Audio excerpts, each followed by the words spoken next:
आदाब, इस्तकबाल है। आप देख रहे हैं प्राइम डिबेट। मैं हूं आपके साथ अबू हुरैरा। बाबा कौम महात्मा गांधी की 150वीं सालगिरह के मौके पर मुल्क उन्हें याद कर रहा है। गांधी जी सच्चाई और अदम तशद्दुद के पुजारी थे। गांधी जी के कत्ल के इतने बरस बाद भी दुनिया भर में उनका असर और रसूख मौजूद है और उनकी अच्छाई के प्रचार के हवाले से शोहरत अभी भी कायम दायम है। बाबा कौम जैसे बहुत कम अफराद हैं जिन्होंने तारीख में अदम तशद्दुद के जरिए हिंदुस्तान से बरतानवी राज का खात्मा किया। पुरअमन मुजाहरों के जरिए कामयाबी हासिल करने के तरीक़ेकार ने बहुत से लोगों और तहजीबों पर अपना तासुर छोड़ा है। गांधी जी ने एक आजाद, खुद कफील भारत का ख्वाब देखा था। भारत का मतलब था भारत के लोग, सभी मजाहिब, इलाकों, जबानों और जातों के लोग, मर्द और खवातीन सभी को मुल्क की तरक्की में शामिल करना चाहते थे। बाबा कौम उन्हें एक सेकुलर भारत मुल्क और दुनिया के लिए एक ऐसा मिसाली मुल्क बनाना चाहते थे। लेकिन सवाल यह उठता है कि आज भारत इन मोर्चों पर आखिर खड़ा कहां है। बाबा कौम का अदम तशद्दुद का फलसफा, स्वदेशी तहरीक, भाईचारे और इत्तेहाद के पैगाम का आखिर क्या हुआ?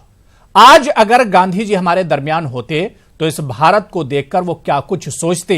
आज प्राइम डिबेट में हम इसी पर चर्चा करेंगे और गांधी जी के पैगामात, उनकी तालीमात पर तफसील से बात करेंगे। लेकिन सबसे पहले बाबा कौम की 150वीं सालगिरह के मौके पर मुल्क उन्हें याद कर रहा है। गांधी जी के कत्ल के बाद भी गांधी का दुनिया भर में असर और रसूख मौजूद है और उनकी अच्छाई के प्रचार के हवाले से शोहरत अभी भी कायम दायम है। बाबा कौम जैसे बहुत कम अफराद हैं जिन्होंने तारीख में अदम तशद्दुद के जरिए हिंदुस्तान से बरतानवी राज का खात्मा किया। पुरअमन मुजाहरों के जरिए कामयाबी हासिल करने के तरीक़ेकार ने बहुत से लोगों और तहजीबों पर अपना तासुर छोड़ा है। गांधी जी ने एक आजाद, खुद कफील भारत का ख्वाब देखा था। भारत का मतलब था भारत के लोग, सभी मजाहिब, इलाकों, जबानों और जातों के लोग, मर्द और खवातीन सभी को मुल्क की तरक्की में शामिल करना था। भारत को एक सेकुलर मुल्क और दुनिया के लिए एक मिसाली मुल्क बनाना था। लेकिन सवाल ये उठता है कि आज भारत इन मोर्चों पर कहां खड़ा है? बाबा कौम का अदम तशद्दुद का फलसफा, स्वदेशी तहरीक, भाईचारे और इत्तेहाद के पैगाम का क्या हुआ? आज अगर गांधी जी जिंदा होते तो इस भारत को देखकर क्या कहते?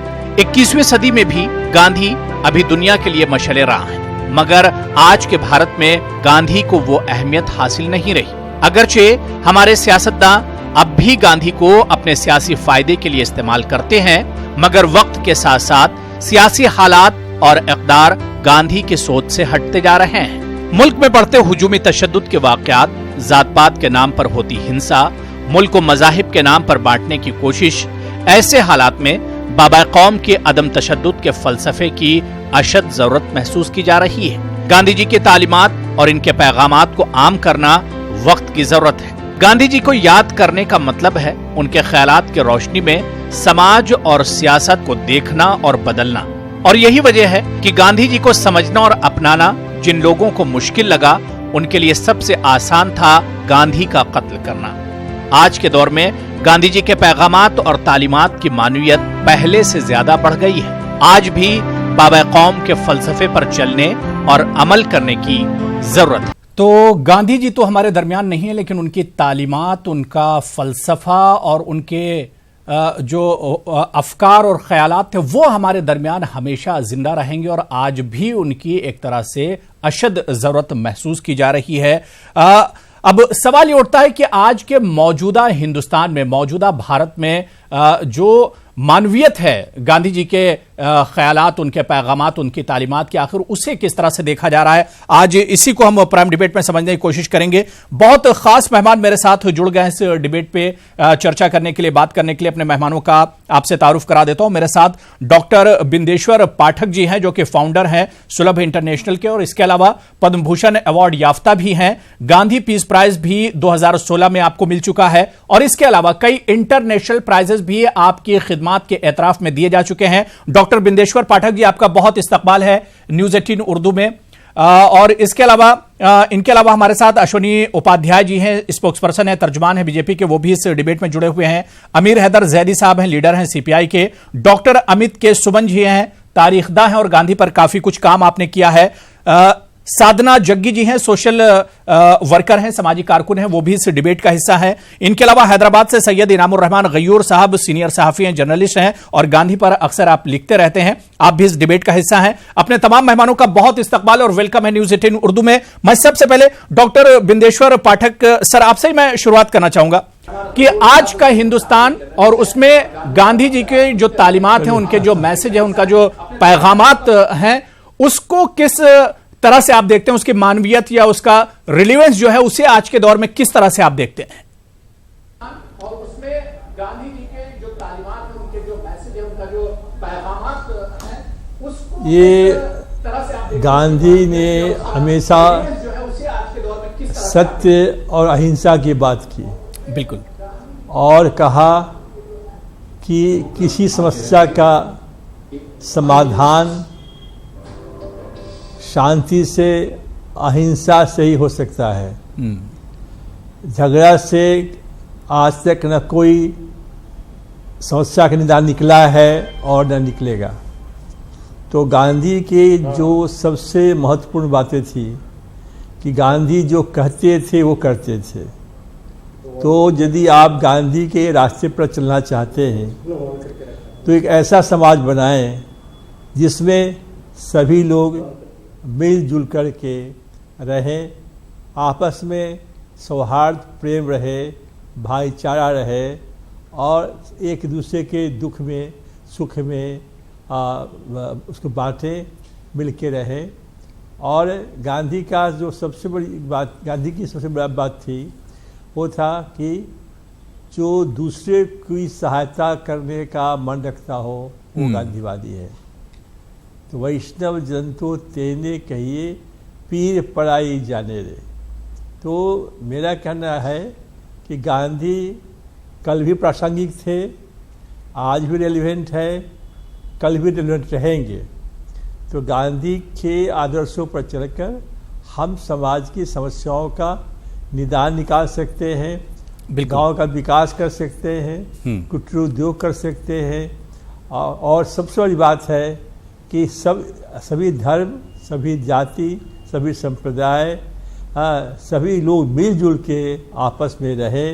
गांधी यही चाहते थे कि जैसे कि रहेंगे यदि हम लोग हिंदुस्तान में तो फिर हमारे देश का विकास हो पाएगा। तो ये सबसे बड़ी महत्वपूर्ण बात थी जी, जो गांधी में, कि वो सबके साथ मिलके ही रखना चाहते थे। दक्षिण अफ्रीका में जब वो प्रैक्टिस करते थे तो ज़्यादा केस उनका होता था सुलह कराने वाला। वकील लोग जो करते हैं ना, बिल्कुल, तो केस लड़ते हैं। तो गांधी का था कि दो में झगड़ा हो रहा है यदि और किसी की तरफ से वो गए वकालत करने के लिए, तो वो जाके दोनों को मिला देते थे, दोनों उसको बात करा देते थे, केस सुलह करा देते थे। तो इसी प्रकार समाज में जो है यदि आप अहिंसा, प्रेम, भाईचारा से काम लें तो देश जो है एक अच्छा देश ऐसे है ही है और बन सकता है अच्छे से। तो गांधी के जो आज जो कल जन्मदिन मनाने वाले हैं हम लोग, बिल्कुल, उसमें महत्वपूर्ण बात है कि गांधी के जितने संदेश थे उस संदेशों को यदि लोगों तक पहुंचाए हम तो सबसे गांधी के प्रति सच्ची श्रद्धांजलि होगी। बिल्कुल बिल्कुल, जाहिर सी बात है कि गांधी जी हमेशा जोड़ने में ही यकीन रखते थे, तोड़ने का तो उन्होंने कभी सोचा ही नहीं। वो हमेशा चाहते थे कि मुल्क में इत्तेहाद, भाईचारा रहे, यूनिटी रहे, हिंदू मुसलमान सभी एक तरह से आपस में मेल मिलाप से रहे। और वो जानते थे कि मुल्क ने जो बरतानिया से आजादी हासिल की है उसका नतीजा सिर्फ इत्तेहाद और भाईचारा है, उसी की वजह से एक तरह से आजादी नसीब हुई है। मैं डॉक्टर अमित के सुमन जी आपके पास आना चाहूंगा। सर, जो बात अभी बिंदेश्वर पाठक सर कर रहे थे उससे आगे की अगर हम बात करें तो आज का इंडिया गांधी जी के जो मकासद से उनसे कितना करीब आप पाते हैं? अभी थोड़ी देर पहले ही मैं तहसीन भाई के साथ बैठा था जी, वहाँ पे जिक्र हुआ फिराक गोरखपुरी साहब का। उन्होंने एक शेर भी अर्ज किया कि मैं तो अकेला ही चला था जानिबे मंजिल, लोग मिलते गए और कारवा बनता गया। क्या बात। तो गांधी जी पे भी ये शेर काफी ज्यादा मुझे लगता है कि बिल्कुल सटीक बैठता है। मैं चूँकि इतिहास पढ़ाता हूँ, तो मुझे लगता है कि हम इतिहास में जाएं और गांधी जी को आज के संदर्भ में जोड़ने की कोशिश करनी चाहिए। और उस संदर्भ में अगर हम बात करें तो हम देखते हैं कि अभी से 2 साल पहले हमने गांधी जी के चंपारण सत्याग्रह का 100 साल पूरा किया। ये उनका 150वां बर्थ एनिवर्सरी है, उसको हम लोग मना रहे हैं। बट मुझे लगता है ये कहना कि सिर्फ 2 अक्टूबर को या उसके आसपास गांधी जी को याद करने की ज़्यादा ज़रूरत लोगों को लगती है। मुझे लगता है गांधी को हमें अपने अंदर आत्मसात करने की ज़रूरत है। एक बहुत बड़े इतिहासकार हैं प्रोफेसर शाहिद अमीन, इतिहास पढ़ाते थे दिल्ली विश्वविद्यालय में। उनकी एक आर्टिकल थी गांधी एज महात्मा, जिसमें वो जिक्र करते हैं कि गांधी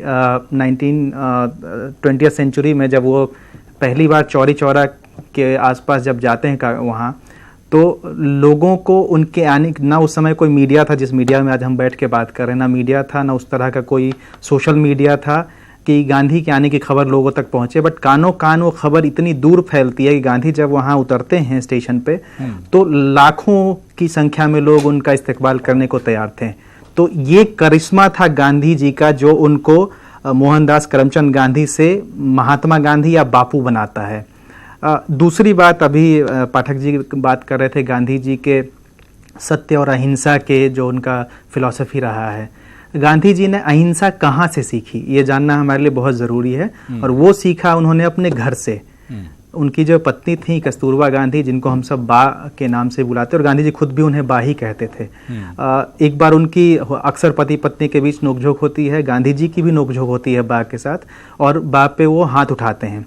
और जब हाथ उठाते हैं तो कस्तूरबा अपना दूसरा गाल उनके सामने पेश करती हैं, और वो एक इंस्पिरेशन बनता है गांधी जी के फर्दर जितना भी उन्होंने किया फ्रीडम मूवमेंट में, कि हमें जो सत्य और अहिंसा का जो मार्ग है वो कहीं ना कहीं अहिंसा का इंस्पिरेशन उनको कस्तूरबा से मिलता है। तीसरी बात जो आज के संदर्भ में काफ़ी प्रासंगिक है, कि अभी हम बात करते हैं, मैं एजुकेशन सेक्टर से ताल्लुक़ रखता हूँ, कि नई एजुकेशन पॉलिसी आई है और 36 साल बाद आई है, बहुत सारे ड्रास्टिक चेंजेस करने हैं। बट गांधी जी की जो एजुकेशनल फिलॉसफी रही है नई तालीम के पहले की, वो ये बात हमेशा कहते थे, एक तो कि अंग्रेजी हुकूमत आई है हिंदुस्तान में, और उसने यहाँ का जो पूरा का पूरा लिटरेसी रेट है और यहाँ का जो एजुकेशनल पैटर्न था उसको बिल्कुल बदल के रख दिया था, और बहुत ही मतलब बेसिकली ड्रास्टिक चेंजेज आए थे नेगेटिव वे में। वो इसकी बात सेकेंड राउंड टेबल कॉन्फ्रेंस में भी लंदन में भी करते हैं कि ब्रिटिश हुकूमत के आने के बाद हिंदुस्तान का जो लिटरेसी रेट है वो बहुत ज़्यादा गिरा है। और फिर वहाँ का जो एक अंग्रेज इतिहासकार थे, उनके साथ काफ़ी डिबेट होता है, उनका जो सबूत भी मांगता है। आज हम बात कर रहे हैं टेक्नोलॉजी की, आज हम बात कर रहे हैं नई तरह की एजुकेशन की, नई तालीम की, बट गांधी जी ये सब बातें 20th सेंचुरी आज से ऑलमोस्ट 100 साल पहले कर चुके हैं कि हमें कहीं ना कहीं नई एजुकेशन तो चाहिए, बट उसके साथ साथ हमारी जो पारंपरिक शिक्षा प्रणाली रही है उसको भी कंटिन्यू करने की ज़रूरत है और उससे सीखने की ज़रूरत है, क्योंकि हिंदुस्तान में एक लंबा इतिहास रहा है शिक्षा को लेके, और गांधी जी की फिलॉसफी भी वहीं से कहीं ना कहीं आती है कि शिक्षा जो है वो हमेशा हमारे रोजगार से जुड़ा हुआ है। और हिंदुस्तान में ये बड़ी परंपरा और लंबी परंपरा रही है कि जो शिक्षा और रोजगार एक दूसरे, और इसलिए गांधी जी कहते हैं कि जो प्रैक्टिकल एजुकेशन है, education which leads to empowerment, education which leads to आपका रोजगार, वो एजुकेशन ज़्यादा ज़रूरी है बजाय कि किताबी ज्ञान के। गांधी जी हमेशा कहते थे कि ये ब्लैक बोर्ड और टेक्स्ट बोर्ड बेस्ड जो स्टडीज़ हैं उससे इतर होके आपको कहीं ना कहीं अपने जो गुरु हैं, आपके जो उस्ताद हैं, उनके एक्सपीरियंसेस से सीखने की ज़रूरत है।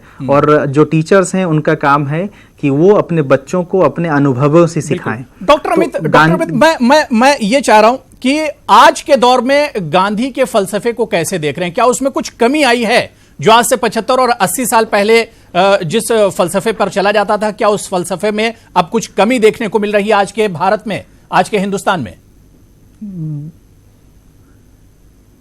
बिल्कुल कमी आई है, बिल्कुल कमी आई है। गांधी जी को पूरी दुनिया आज भी गांधी जी को पूरी दुनिया आज भी हमको लगता है कि हम हिंदुस्तानियों से ज्यादा याद करती है। मैं अभी वही कह रहा था कि हम अक्सर 2 अक्टूबर को और 30 जनवरी को गांधी जी को याद करते हैं और शायद अगले दिन भूल जाते हैं। बट दुनिया का कोई ऐसा हिस्सा नहीं है, मुझे लगता है कि जितने भी हमारी जो हिस्ट्री रही है उसमें 2 लोग हुए हैं आज तक, इनफैक्ट 3 लोग जिनकी मैं बात करना चाहूंगा, महात्मा बुद्ध, महात्मा गांधी और बाबा साहब अंबेडकर, ये 3 लोग हैं जिनको दुनिया भर में एक इंस्पिरेशन के तौर पे देखा जाता है और उनसे बहुत सारे लीडरान ने सीखा है, उनके तजुर्बों को, उनकी फिलॉसफी को, उनके पॉलिसीज को।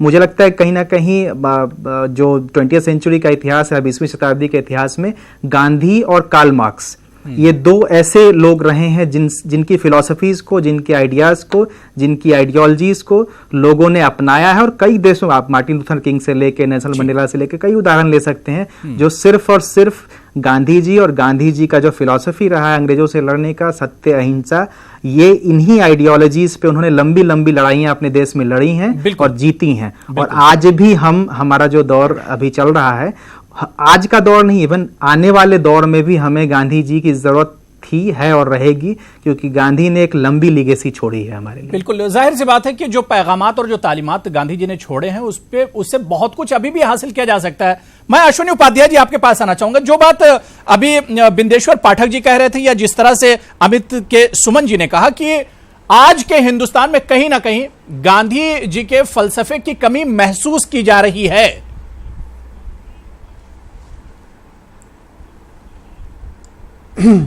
1917 में अबू हुरैरा साहब, एक भरूच में सम्मेलन हुआ था एजुकेशन के ऊपर। 1917 में, सोचिए अंग्रेजों के जमाने की बात मैं बता रहा हूं, आज से 102 साल पहले। बिल्कुल। उस भरूच के सम्मेलन में महात्मा गांधी ने कहा था कि हम जब भी आजाद होंगे तो इस देश में ऐसी व्यवस्था करेंगे कि मंत्री से लेकर संतरी तक का जो बच्चा है वो एक ही किताब पढ़ेगा, यानी उसका सिलेबस करिकुलम एक होगा, यानी हमारे पूरे देश में कि यूनिफॉर्म एजुकेशन होगी। 1917 में उन्होंने तब कल्पना किया था।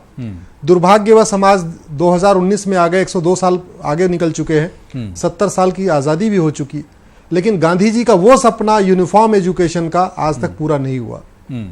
गांधी जी कहते थे कि 1917 में जो दूसरा उन्होंने अपना भाषण दिया था, उसी में कहा था कि we should have one language that should be connecting language of India. एक ऐसी भाषा होनी चाहिए जो पूरे देश को पिरोए आपस में। एक ऐसी भाषा होनी चाहिए जो कश्मीर से कन्याकुमारी तक, कच्छ से कामरूप तक सभी बच्चों को आना चाहिए। मुझे लगता है आज की डेट में वो नहीं हुआ जो हिंदी के बारे में उनका विचार था। मेरे हाथ में ये संविधान है अबू हुरैरा साहब, और गांधी जी के विचारों का संविधान पे बहुत बड़ा असर है। संविधान में इसलिए बहुत बड़ा असर है कि जो 300 लोग संविधान बनाने वाले थे उसमें ज्यादातर मेजॉरिटी ऐसे थे जो गांधीवादी थे, जो गांधी को फॉलो करते थे। और जो गांधी जी का जो रामराज्य का सपना था, कहीं ना कहीं वो झलक दिखाई पड़ती है। उदाहरण के लिए संविधान का आर्टिकल, गांधी जी चाहते थे कि आजाद भारत में सब लोग एक समान होंगे कानून की नजरों में, आर्टिकल 14 वही कहता है। गांधी जी कहते थे धर्म, जाति, भेष, भाषा, क्षेत्र के आधार पर किसी से भेदभाव नहीं होगा, आर्टिकल 15 वही कहता है। गांधी जी कहते थे गरीब से अमीर जितने भी हैं भारत के निवासी, सबको रोजगार में एक समान अवसर मिलना चाहिए, आर्टिकल 16 वही कहता है। गांधी जी कहते थे इस देश में महिला पुरुष सबको एक बराबर समान अधिकार होगा, आर्टिकल 44 जिसको यूनिफॉर्म सिविल कोड कहते हैं वही लिखा है। गांधी जी कहते थे Hindi is our connecting language of India, article 351 में लिखा हुआ है यह सरकार की जिम्मेदारी है, केंद्र सरकार की, कि वो सुनिश्चित करे कि पूरे देश के सभी लोगों को हिंदी पढ़ना, लिखना, बोलना, समझना आना चाहिए। यह आर्टिकल 351 है। तो मेरे इसके अलावा कुटीर उद्योग, इसमें बाकायदा एक आर्टिकल कुटीर उद्योग के ऊपर है। इसी तरीके गांधी जी कहते थे, जो स्वराज की बात करते थे, कि सारी की सारी सत्ता दिल्ली से नहीं चलनी चाहिए बल्कि सत्ता का विकेंद्रीकरण होना चाहिए, जो ग्राम सभा स्तर पे एक बाकायदा एक सेल्फ इंडिपेंडेंट एक यूनिट होनी चाहिए, वो हमारे संविधान में लिखा हुआ है। गांधी जी कहते थे कि आजाद भारत होगा तो ये भारत नशा मुक्त भारत होना चाहिए और शराब मुक्त भारत। अश्विनी उपाध्याय जी, जितनी चीजें आपने गिनाई उसमें से तो मैं आ रहा नहीं हो रहा है, और बल्कि मैं तो ये कहूंगा कि गांधी जी का जो सबसे बड़ा फलसफा था नॉन वायलेंस का, अदम तशद्दुद का, आज उसी की सबसे ज्यादा कमी महसूस की जा रही है। मैं आ रहा हूं, एक मिनट, उसी पे आ रहा हूं। गांधी जी कहते थे कि हमारा भारत नशा मुक्त भारत होगा और शराब मुक्त भारत होगा। आर्टिकल 47 यही कहता है कि पूरे देश, सरकार की जिम्मेदारी है भारत को शराब मुक्त भारत बनाए, नशा मुक्त भारत बनाए। अब मैं आता हूं आपके सत्य और अहिंसा का, चूंकि बाकी हमारे पूर्व के वक्ताओं ने बात रख दिया था इसलिए मैंने कहा उसको बाद में करूंगा। गांधी जी कहते थे कि सच कितना भी कड़वा हो उसको बार बार बोलो। और अगर वो मीठा है, झूठ कितना भी मीठा हो तो मत बोलो। वो कहते थे मीठा झूठ जहर है, कड़वा सच दवा है। दुर्भाग्य ये दिक्कत क्या हो गई, आजादी के बाद हमारे देश में नेताओं को कड़वा सच दूर हो गया, मीठा झूठ बोलने की आदत पड़ गई, और धीरे धीरे उन्होंने जनता को भी मीठा झूठ की सुनने की आदत डाल दिया और कड़वा सच से उनको दूर कर दिया। मैं ये कहता हूं कि अगर आप गांधी जी को मानते हैं तो सच लाख कड़वा हो, आपकी अहिंसा पालन करने में कितना भी नुकसान हो, कृपया आप सत्य और अहिंसा का पालन करिए। और जहां तक गांधी जी ने एक और बात कही कि जो सच, सत्य और अहिंसा है, ये मन और वाणी और कर्म तीनों से होनी चाहिए। मैं आपको बस 30 सेकंड के अंदर बताता हूं। गांधी जी कहते थे कि मन में भी किसी के प्रति ईर्ष्या द्वेष का भाव नहीं होना चाहिए। वाणी कर्म तो बहुत बाद की बात है। दूसरा, आपकी वाणी से भी आपके कहीं ना कहीं हिंसा नहीं होनी चाहिए। वो कहते थे हिंसा 3 तरीके की होती है। एक तो होता मन में हिंसा आदमी करता है, बोलता कुछ नहीं, करता कुछ नहीं मन में, लेकिन वो उसके खिलाफ उसके जहर अपने आप पैदा करता रहता है, द्वेष रखता रहता है। दूसरा, आदमी मुंह से आपके हिंसा करता है, कड़वी बातें बोलता है, गाली देता है, जो भी करता है। और तीसरी है हिंसा, जो शारीरिक हिंसा होती है, जो मारपीट होती है। दुर्भाग्यवश हमारे देश में मन की हिंसा भी चल रही है, वाणी की हिंसा खूब चल रही है। अभी वाणी की हिंसा तो खूब चैनलों पे भी आजकल चलती है, और अब तो कभी कभी आजकल जो है शारीरिक हिंसा भी खूब होने लग गई है। तो मुझे लगता है कहीं ना कहीं गांधी जी की शिक्षा से हम बहुत दूर हो गए। उसका कारण यह है हमारी एजुकेशन सिस्टम नहीं बदली। जो लॉर्ड मैकाले ने एजुकेशन सिस्टम बनाया था उसी को आज भी कंटिन्यू किया गया, उसमें रिफॉर्म नहीं किया गया। जरूरत है एजुकेशन सिस्टम को बहुत पूरा रिफॉर्म करने। अमीर हैदर जैदी साहब, अश्विनी उपाध्याय जी ने बहुत तफसील से चीजें रखी और इससे पहले सुमन जी ने और बिंदेश्वर पाठक जी ने चीजें रखी, लेकिन मैं ये कहना चाह रहा हूं जिस तरह से बिल्कुल सच्चाई अश्विनी उपाध्याय जी ने रखी कि गांधी जी का जो फलसफा है आज मुल्क उससे एक तरह से बहुत दूर जा रहा है। आखिर ये कमी किसकी मानी जाएगी, इसके लिए जिम्मेदार किसे माना जाएगा? चाहे गांधी जी का अदम तशद्दुद का फलसफा हो, या स्वदेशी तहरीक उनकी हो, या उनके किसी भी फलसफे को हम उठाकर देख लें, उससे आज हम बहुत दूर जा रहे हैं। इसके लिए जिम्मेदार किसे माना जाए? अबू हुरैरा भाई, गांधी के राम राज्य से कोई डरता नहीं था। गांधी के राम से सब प्यार करते थे। गांधी के राम ने देश को जोड़ा है। और बीजेपी के राम राज्य से लोग दहशत में हैं। बीजेपी के राम से, राम के नाम पे नफरत फैलाई जा रही है। इतना अंतर है बीजेपी के राम में और महात्मा गांधी के राम में।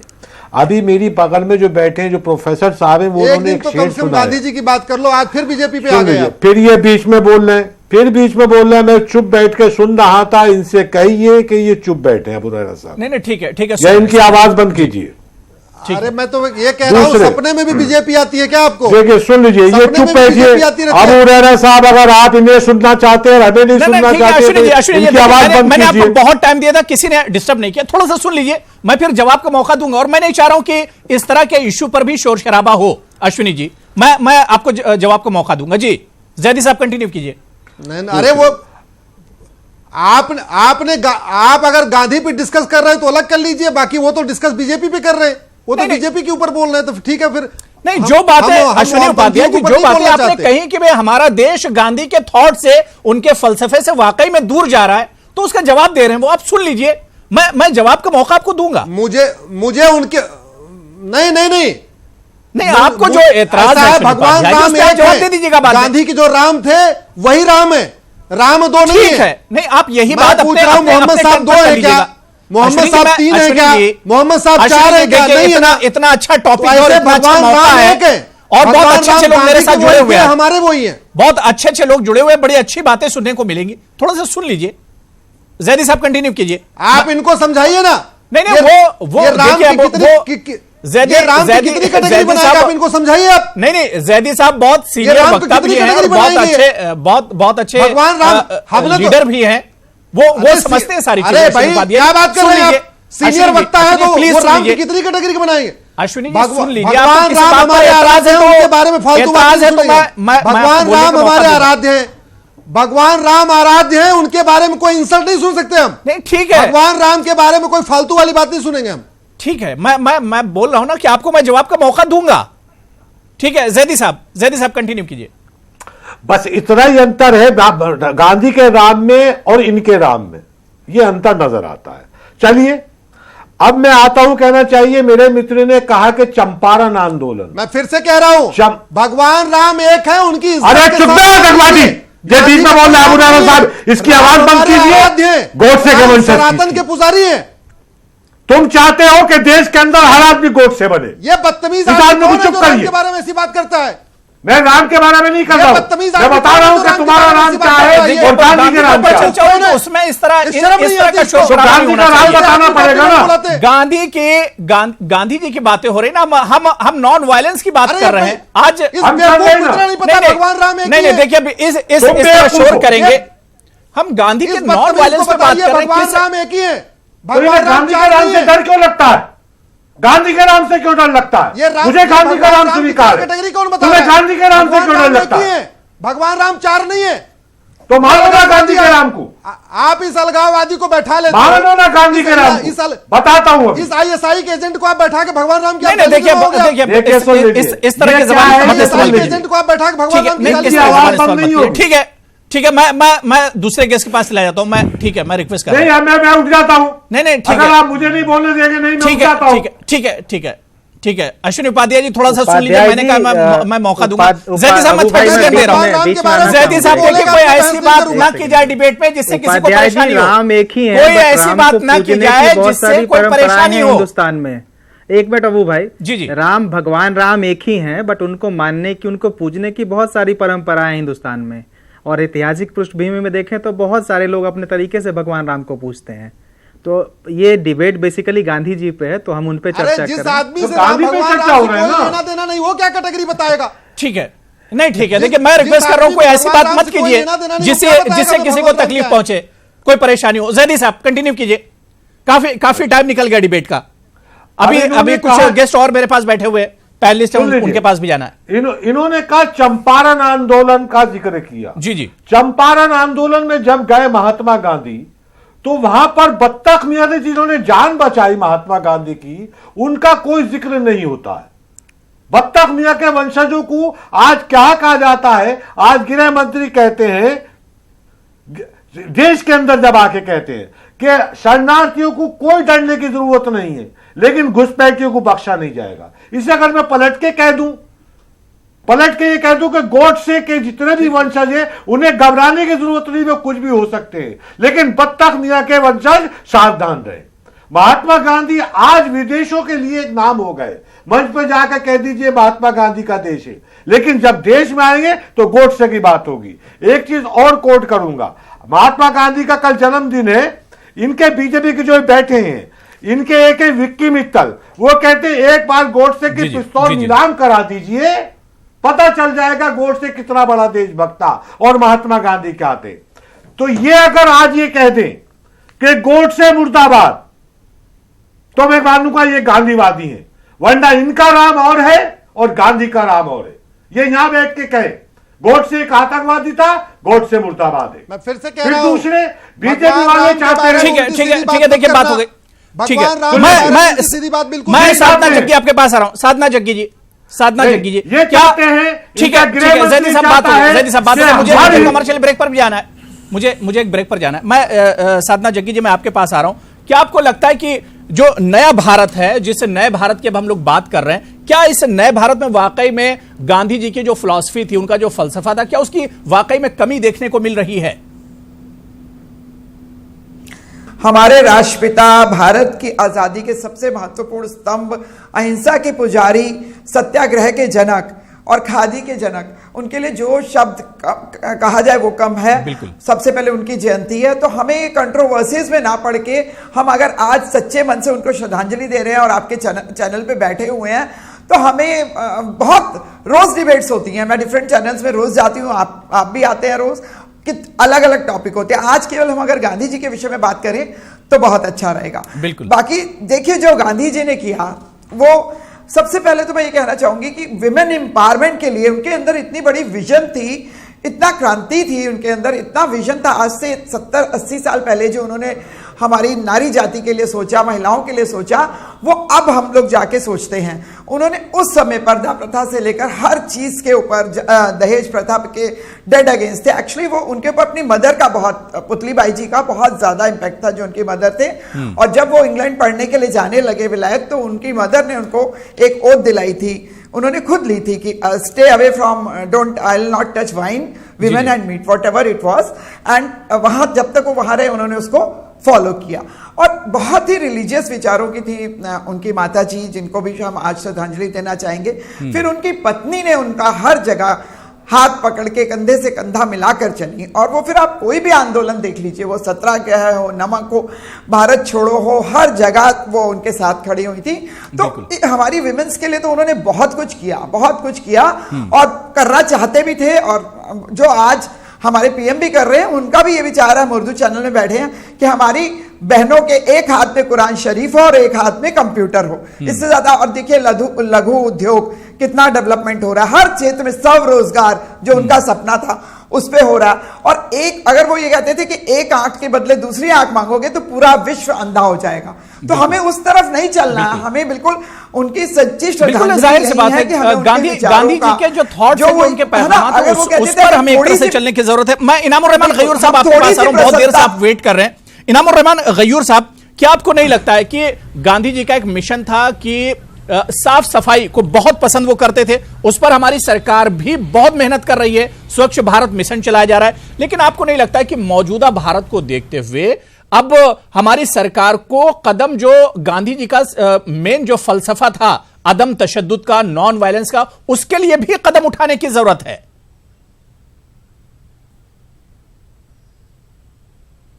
जी, मैं पहले तो एक गलती जो यहाँ हुई है उसको करेक्ट करता हुआ चलूँ कि मुझसे पेशरू मुकर्रिर साहब ने यह कहा कि वो फिराक गोरखपुरी का शेर था।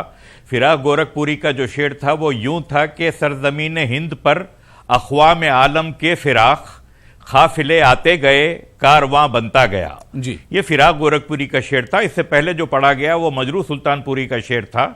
तो ये गलती को तो फौरन ही ठीक हो जाना चाहिए। लेकिन फिराक के की जब बात हुई तो मैं ये समझाना चाह रहा हूं कि फिराक ने इस शेर के जरिए जो मैसेज दिया था, वो मैसेज ये था कि सब एक साथ रहें, सब मिलजुल कर रहें, और ये याद रखें कि ये मुल्क किसी एक का, अकेलों का, किसी का भी नहीं है, हर किसी की मेहनत से बना है। और इस मेहनत में छोटे से लेके बड़े आदमी तक का योगदान जो है रहा है।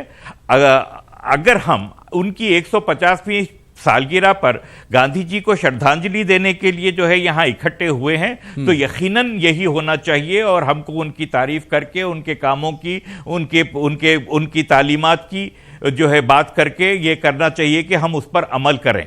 लेकिन आज हम 73 साल पुराने हो चुके, बूढ़े हो चुके आज़ादी हासिल करके, अब हमको ज़रूरत है कि हम जो है हमारे अजम्पशंस के ज़रिए, हमारे जो है मेंटल ब्लॉक्स के ज़रिए, हमारे प्रेफरेंसेस, हमारे बायसेस के ज़रिए ज़िंदगी को नहीं देखें। आज दुनिया बहुत तेज़ रफ्तारी से जा रही है और उतनी ही तेज़ रफ्तारी से हमारा मुल्क भी जा रहा है। लेकिन हमारा मुल्क अगर एक तरफ बहुत ज़्यादा तरक्की करता हुआ नजर आ रहा है तो हमारे मुल्क बहुत ज्यादा तेजी से गुर्बत की तरफ भी जा रहा है। गांधी जी का मंशा कभी भी यह नहीं रहा होगा कि यह मुल्क उद्योगपतियों का हो जाए, लेकिन जिस रफ्तार से बैंकों की हालत बिगड़ रही है, जिस रफ्तार से बेरोजगारी बढ़ रही है, जिस रफ्तार से अनएम्प्लॉयमेंट का हाल बुरा हो रहा है, ये सारी चीजें ऐसी हैं क्योंकि हमने इन 70 सालों में इन चीजों पर वैसी तवज्जो नहीं दी जैसे हमको देना चाहिए था। आज अगर गांधी जी की 150वीं सालगिरह पर भी हम ये शपथ लें, हम जो है ये वादा करें अपने आप से कि हम हक और ईमानदारी के साथ हमारी अपनी जो है राष्ट्रीय तामीर के लिए हम जो है लग जाएंगे, तो ये बहुत अच्छी बात होगी, ये बड़ा अच्छा अमल होगा। लेकिन ऐसा जाहिर सी बात है कि यही सच्चा खिराज अकीदत होगा कि गांधी जी के बताए हुए रास्ते पर अगर चला जाए तो आज 150वें उनके सालगिरह के मौके पर यह सबसे अच्छा खिराज अकीदत बापू के लिए होगा, बाबा कौम के लिए होगा। मुझे एक छोटे से कॉमर्शियल ब्रेक पर जाना, लेकिन ब्रेक से जब लौट कर आएंगे तो हम बात इसी इशू पर करेंगे कि नई नस्ल तक और मुस्तकबिल के लिए क्या कुछ किया जाए कि गांधी जी के जो पैगामात, उनकी तालीमात और उनके अफकार और ख्यालात को आखिर नई नस्ल तक किस तरह से हम पहुंचा सकते हैं, इस पर क्या कुछ करने की जरूरत है। खास मेहमान मेरे साथ डिबेट में जुड़े हुए हैं। मैं ब्रेक के बाद डॉक्टर बिंदेश्वर पाठक सर आपसे ही शुरुआत करना चाहूंगा, क्योंकि गांधी जी अक्सर गुनगुनाया करते थे कि ईश्वर अल्लाह तेरो नाम, और जाहिर सी बात है कि आज हिंदू, मुसलमान और सभी धर्म के लोग एक तरह से बाबा कौम को बापू कहते हैं, लेकिन आज हम देखते हैं कि ये हिंदू, मुसलमान और दूसरे जितने भी मजाहिब हैं सब अलग अलग खड़े हैं। कहीं ना कहीं गांधी जी का जो फलसफा था इत्तेहाद और भाईचारे का, जिस पर इस डिबेट के पहले हिस्से में भी रोशनी डाली गई, आज उस पर बहुत काम करने की जरूरत है, यूनिटी की।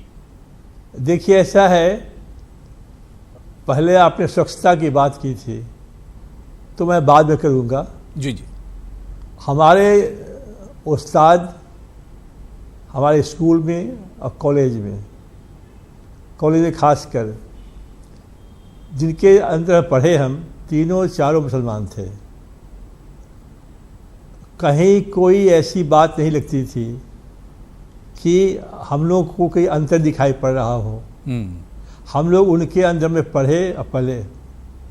तो कहने का मतलब है कि हिंदू या मुसलमान दोनों में अच्छे लोग जो हैं उनकी संख्या अलग है। अब 95% लोग दोनों में अच्छे हैं, 5% लोग हैं दोनों में जो वही ये सब विचारते और सब करते रहते हैं।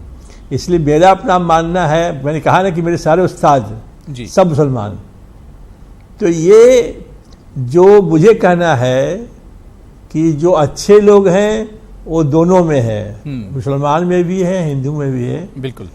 तो इसलिए अब ये है, प्रयास होना चाहिए कि सब लोग मिलके चले, ताकत तभी बनेगी सब मिलके रहेंगे। ताकत यदि अलग रहती है तो फिर देश मजबूत नहीं बनेगा।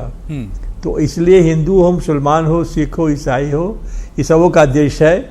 तो सबों को मिल करके इस देश को आगे बढ़ाना चाहिए। आपस में कहीं बता के नहीं हो रहा है तो बैठ करके उसको फैसला करना चाहिए। लेकिन पहले मैं फिर कह रहा हूँ, जिस पहले कहा था कि हिंसा से कोई समाधान नहीं हो सकती है। बिल्कुल।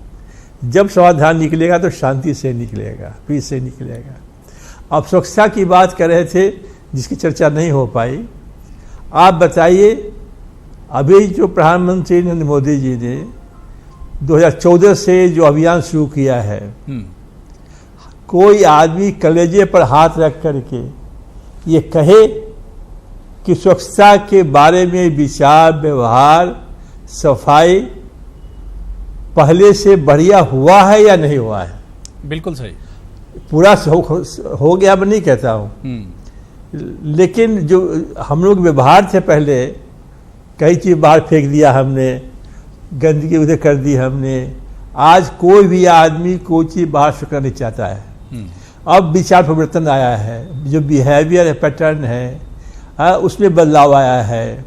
तो आप स्वच्छता की तुलना करिए ना आज़ादी के बाद और अभी, तो आपको एकदम डिस्टिंक्ट दिखाई पड़ेगा कि देश हमारा पहले की अपेक्षा अब साफ दिखाई देने लगा है। और लोग अब सफाई में न हिंदू है न मुसलमान है, दोनों हैं, सिख भी है, ईसाई भी है। स्वच्छता रखना सबको है, सबको अपना घर साफ रखना है, सबको अपनी गली साफ रखनी है, सबको अपने कार्यालय साफ रखने हैं। तो ये है कि हर बात को हिंदू मुसलमान पर नहीं लेना चाहिए। जो विकास के काम हैं, कहा ना, जो स्वच्छता की बात आपने की, जो महाशय पहले बोल रहे थे, स्वच्छता को टच किया नहीं इन्होंने। तो ये महत्वपूर्ण बात है कि जो सब इसकी, अब देखिए, जब मैं 1968 में बिहार गांधी जन्म शताब्दी समिति में काम करने आया था, उसमें किसी के घर में शौचालय गांव में नहीं होते थे। 85% घर गांव शहर में होते थे जहां कमाऊ पखाने थे। एक पब्लिक टॉयलेट कहीं दिखाई नहीं पड़ता था। आज दिखाई पड़ रहा है कि नहीं पड़ रहा है? तो ये तुलना करेंगे कि नहीं करेंगे, कि ये देखना पड़ेगा कि एक है कि अब रिटोरिक बात करेंगे कि सिर्फ, या जो हो रहा है उसको भी साथ लीजिए और जो नहीं हो रहा है उसकी विवेचना करिए। तब जाके जो ये अच्छा रहेगा। और तभी जाके गांधी जो कहते थे वो करते थे। बिल्कुल। अब जितने लोग बोल रहे हैं, कोई ये नहीं कह रहा है कि गांधी ने ये कहा था और मैं ये कर रहा हूं।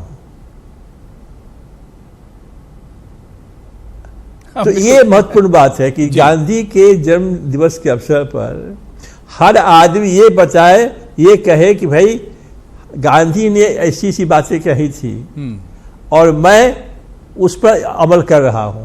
बिल्कुल तो बिल्कुल, ये हम लोग का जो यही सच्चा खिराज अकीदत होगा बाबा कौम को कि जो चीजें उन्होंने बताई हैं, जो तालीमात और पैगामात दिए, उस पर अमल किया जाए, उस पर चला जाए। और सच्चा खिराज अकीदत ट्रिब्यूट जो होगा एक तरह से यही होगा। मैं अश्विनी उपाध्याय जी आपके पास आना चाहूंगा। अश्विनी जी, क्या आपको नहीं लगता है, पूरी ईमानदारी से बताइएगा, कि आज के जो हमारे पॉलिटिशियन हैं, जो सियासतदान हैं, उन्होंने गांधी जी का इस्तेमाल एक तरह से सिर्फ सियासत के लिए ही किया है, एक तरह से महदूद कर दिया है?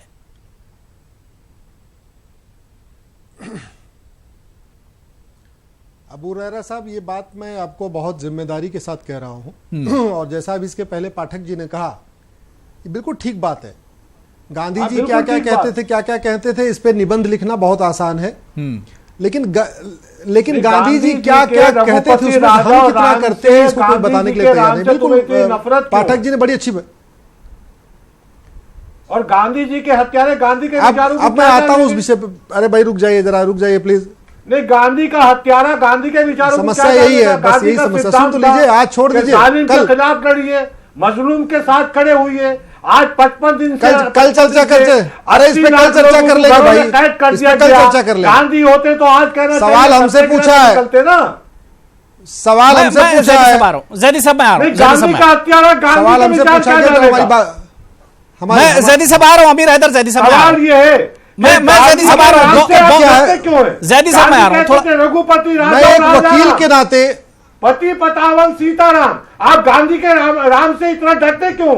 गांधी के नाम से नफरत क्यों है? ठीक है ठीक है, मैं जैदी साहब आ रहा हूं, जैदी साहब आ रहा हूं। ठीक है अश्विनी जी, जल्दी से बात पूरी कर लीजिए, सारे लोग इंतजार कर रहे हैं। गांधी के विचारों को क्या जानेगा? ठीक है, मैं जैदी साहब आ रहा हूं, प्लीज सुन लीजिए, थोड़ा सा सुन लीजिए। बड़ी अच्छी शुरुआत बिंदेश्वर पाठक जी ने कर दी, अब थोड़ा सा सुन लीजिए। बड़ी अच्छी बात है, सब गांधीवादी बनना है। ठीक है इस मुल्क के अंदर। ठीक है जैदी साहब आ रहा हूं, जैदी साहब आ रहा हूं, थोड़ा सा सुन लीजिए। घरों में कैद है, मैं केवल ये कहना चाह रहा हूं जी, वहां का आंदोलन करते ना। जैदी साहब सुन लीजिए, कोई बोलने वाला है? अरे जैदी साहब सुन लीजिए थोड़ा सा। ठीक है अश्विनी जी कंटिन्यू कीजिए, मैं अमित जी आ रहा हूं आपके पास। सिद्धांत था हयात लेके चलो, कायनात लेके चलो, चलो तो सारे अबू हुरैरा साहब, मैं उसी बात को आगे बढ़ा रहा हूं कि मैंने गांधी जी को बहुत पढ़ा है। ठीक है अश्विनी जी कंटिन्यू कीजिए, मैं जैदी साहब जैदी साहब थोड़ा सा सुन लीजिए, जैदी साहब प्लीज सुन लीजिए आप, मैं आ रहा हूं। जैदी साहब मैं आपकी बारी आएगी तो मैं आ रहा हूं आपके पास। संविधान म्यूजियम में रखा है। जैदी साहब सुन लीजिए, जाना चाहते हैं। जैदी साहब सुन लीजिए अबू मैं आ हुरैरा रहा हूं साहब जी। अश्विनी जी अभी मैं एक बात, मैं आप अबू हुरैरा साहब, मैंने गांधी जी की जीवनी पढ़ी है, गांधी जी की जितनी भी किताबें हैं उनकी आगे उसको भी पढ़ा है। शिक्षा पे उनका क्या विचार था, सामाजिक जीवन पे उनका क्या विचार था, स्वराज के ऊपर क्या था, वो सारा मैंने पढ़ा है। से नफरत क्यों? और ये संविधान, अरे भाई इस पाकिस्तान ये पाकिस्तानी दलाल को चुप कराइए। देखिए इस तरह की जबान के दलाल आगे बढ़, ठीक है मैं अमित जी गांधी के विचारों को नहीं जानता, ये पाकिस्तानी दलाल ही आगे बढ़ता है। ठीक है मैं गयूर साहब आपके पास आना चाहूंगा। ये आईएसआई का एजेंट यही बैठ के करता है। ठीक है थोड़ा सा ऑडियो डाउन कर दिए, मैं गयूर साहब आपके पास आना चाहूंगा। देखिए इस तरह की जबान का इस्तेमाल मत कीजिए। किस टॉपिक पे हम डिबेट कर रहे हैं और किस तरह से शोर शराबा और किस तरह की जबान इस्तेमाल की जा रही है, बहुत इस पर तो शर्म आनी चाहिए कि आखिर हम गांधी के अदम तशद्दुद के फलसफे पर बात कर रहे हैं और किस तरह से इस पर शोर शराबा हो रहा है और किस तरह की जबान इस्तेमाल की जा रही है। गयूर साहब मैं सीधे सीधे आपसे सवाल करना चाहूंगा, क्या हमारी सियासत ने, आज के हमारे सियासतदानों ने गांधी जी के फलसफे को नुकसान नहीं पहुंचाया है?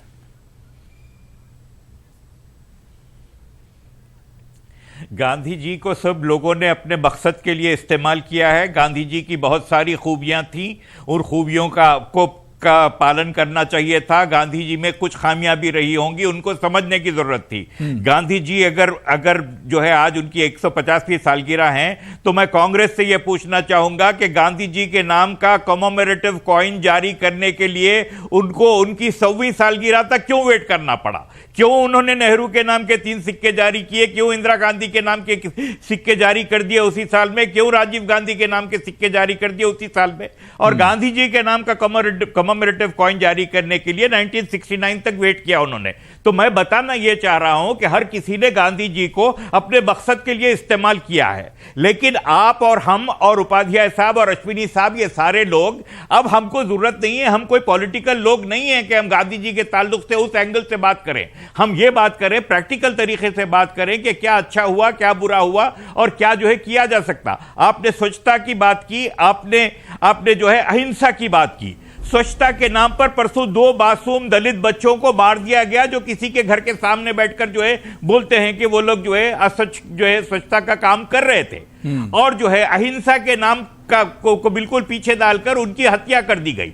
कोई ऐसा हो गया, बहुत शर्मनाक बात है। हमारे मुल्क में आज के जमाने में इतने छोटे से कॉज के लिए ऐसा होता है, लेकिन सोचने की जरूरत यह है कि वो बच्चे चूंकि दलित थे, इतनी आसानी से मर गए, और उसके ताल्लुक से मीडिया में कहीं कोई शोर शराबा नहीं है। किसी ने बहुत सही कहा कि जो है स्वच्छता के नाम पर आज मुल्क, देश जो है बड़ा क्लीन रहने लगा है, लेकिन मुल्क के बैंक्स भी क्लीन अप होते चले जा रहे हैं।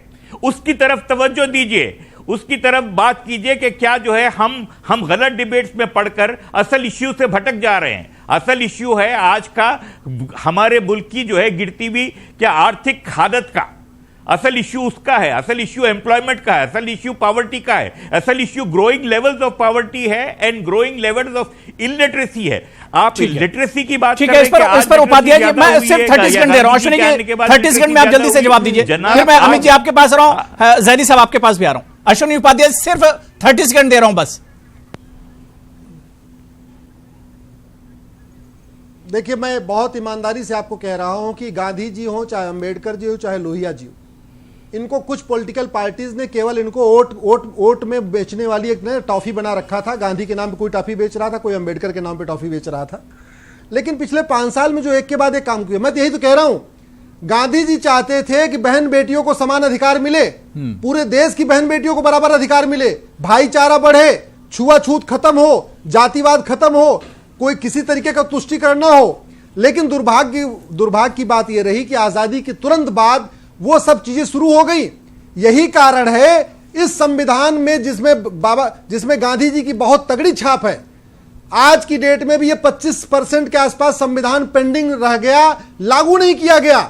जो संविधान का भाग जो देश की एकता अखंडता को मजबूत करता, जो आपस के भाईचारे को बढ़ाता, उसको कहीं ना कहीं छोड़ दिया गया। उसका उदाहरण मैंने दिया, गांधी जी 1917 में कहा था यूनिफॉर्म एजुकेशन लागू करो, अमीर गरीब हिंदू मुस्लिम सिख ईसाई सब के लिए यूनिफॉर्म एजुकेशन कर दो, छोटे बच्चों के लिए। लेकिन हमारी सरकारों ने क्या किया? नहीं, ठीक है, ये बात हो चुकी है। मैं अमित सुमन जी आपके पास आना चाहूंगा, क्योंकि जाहिर सी बात है मुल्क में अभी बहुत से परेशानियां हैं, और जाहिर सी बात है कि सुमन जी आज के दौर में भी गांधी जी की जो फिलॉसफी वो पहले के मुकाबले में आज उसकी ज्यादा अहमियत है, उसकी इंपॉर्टेंस बढ़ गई है आज के जो हालात हैं।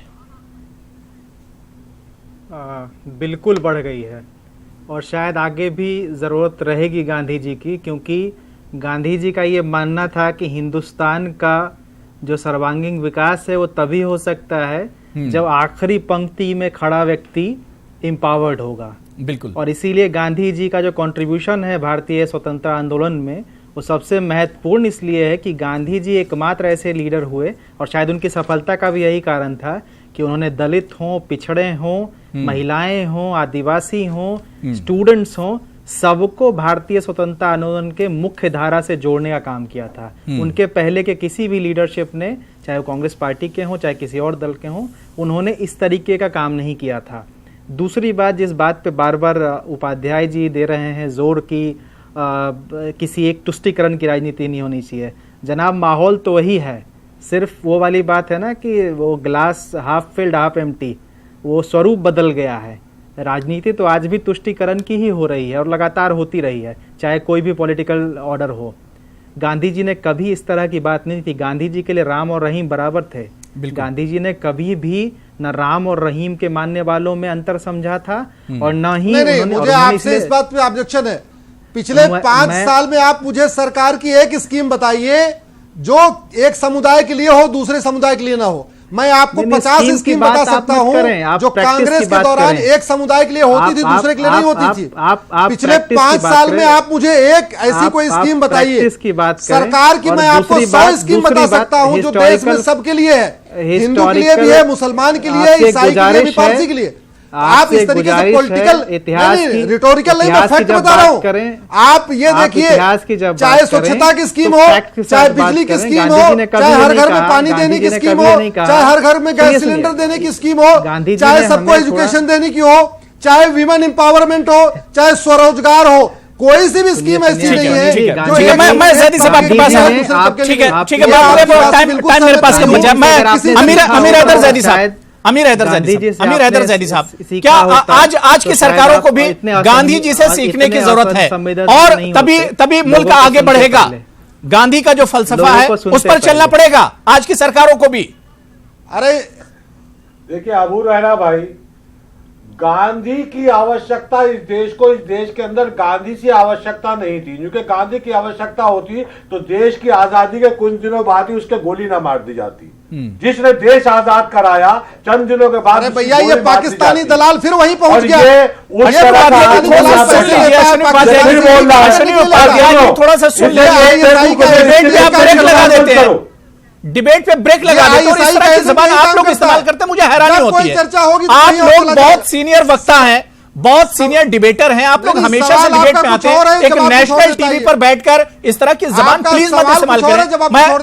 नहीं ठीक है, मैं साधना जग्गी जी, मैं आपके पास आना चाह रहा हूं। साधना जी, क्या नहीं ऐसा है अबू रहरा साहब, आपसे कहने पे आया था चैनल पे, लेकिन जब बोला, जब तुम्हारा ये आतंकवादी बोलता है, गांधी का हत्यारा बोलता है, इस गांधी के हत्यारों को ज़ैदी साहब बैठ जाइए, नहीं बुलाना चाहिए, ज़ैदी साहब बैठ जाइए, ज़ैदी साहब बैठ जाइए, गांधी का हत्यारों को बुलाना चाहिए। थोड़ा सा ज़ैदी साहब बैठ जाइए, ज़ैदी साहब बैठ जाइए, मैं रिक्वेस्ट कर रहा हूं, गांधी के नाम से, ज़ैदी साहब बैठ जाइए, गांधी के नाम से, मैंने गांधी के नाम से रखता है इस गांधी का थोड़ा सा ऑडियो थोड़ा सा ऑडियो ठीक है ज़ैदी साहब बताइए, आपके चैनल के ऊपर ज़ैदी साहब मुझे बुला लीजिएगा। ज़ैदी साहब बैठ जाइए। अश्विनी उपाध्याय जी, नहीं, मैंने शुरू से ही दोनों लोगों से कहा कि पर्सनल एक तो अटैक मत कीजिए और इस तरह की जबान इस्तेमाल मत कीजिए। मुझे आप जैसे सीनियर लोगों को समझाना पड़ रहा है कि डिबेट किस तरह से किया जाता है। ये तो देखिए, ठीक है, दोनों का ऑडियो थोड़ा सा डाउन कर दिया। मैं साधना जग्गी जी आपके पास आना चाह रहा हूं। साधना जी, जो आज माहौल है उसे हम लोग देख रहे हैं कि किस तरह से माहौल है, और आज हम बात गांधी जी की तालीमात, उनके थॉट्स और उनके मैसेज की कर रहे हैं। क्या आपको नहीं लगता है कि हमारी नई नस्ल आखिर इससे क्या सीखेंगी? हमें अभी गांधी जी को बहुत अपने अंदर उतारने की जरूरत है, उस पर बहुत काम करने की जरूरत है। साधना जी जी, हमें बहुत कार्य करने की आवश्यकता है, इसमें कोई शक नहीं। परंतु मैं ये भी कहना चाहूंगी कि नई नस्ल स्वच्छता के लिए बहुत ज्यादा कॉन्शियस है, सत्य के लिए बहुत ज्यादा कॉन्शियस है, नॉनसेंस नहीं लेती। नई नस्ल की बात मैं कर रही हूँ, नई जनरेशन की बात कर रही हूँ, फालतू में झूठ नहीं बोलती। They are following Gandhi ji. पूरा विश्व, कल हमारा पूरा विश्व जो है, जहां भी हम लोग जाते हैं, कहीं भी जाते हैं, तो वो ये बोलते हैं अच्छा आप गांधी जी के देश से आए हैं। तो हमें we should be proud of tomorrow and we are proud of Gandhi ji. जो स्वच्छता अभियान हमारे मोदी जी ने अब चलाया, उस शरीर का ध्यान, वो सबसे ज्यादा नेचुरोपैथ को फॉलो करते थे, योगा फॉलो करते थे, उनकी डाइट। जाहिर सी बात है कि गांधी जी के तालीमात, उनके ख्यालात और अफकारात पर एक तरह से चलने की जरूरत है। गांधी जी को अपने अंदर उतारने की जरूरत है। और जो जिस तरह से मुझे बहुत मायूसी हुई, मैं अश्विनी उपाध्याय जी और अमीर हैदर ज़ैदी साहब, मैं आप लोग से भी कहना चाहूंगा कि मुझे बहुत मायूसी हुई जिस तरह का हमारा जो टॉपिक था, जिस तरह से शोर शराबा हुआ और जो बातें हुई, इससे बहुत मायूसी हुई। और मैं यही कहना चाहूंगा कि आखिर हमारी जो नई नस्लें हैं वो इससे क्या सबक सीखेंगी? गांधी को अपने अंदर उतारने की जरूरत है, तोड़ने की नहीं बल्कि जोड़ने की जरूरत है। और गांधी जी के जो भी तालीमात हैं, उनके पैगामात हैं, उस पर चलने की जरूरत है। यही सबसे अच्छा खिराज अकीदत एक तरह से गांधी जी को होगा। बहुत बहुत शुक्रिया सभी का मेरे साथ जुड़ने के लिए, खासतौर से डॉक्टर बिंदेश्वर पाठक जी, अश्विनी उपाध्याय जी, अमीर हैदर जैदी साहब, डॉक्टर अमित के सुमन जी, साधना जग्गी जी और सैयद इनामुर रहमान गयूर साहब, सभी का बहुत बहुत शुक्रिया प्राइम डिबेट में जुड़ने के लिए। आदाब।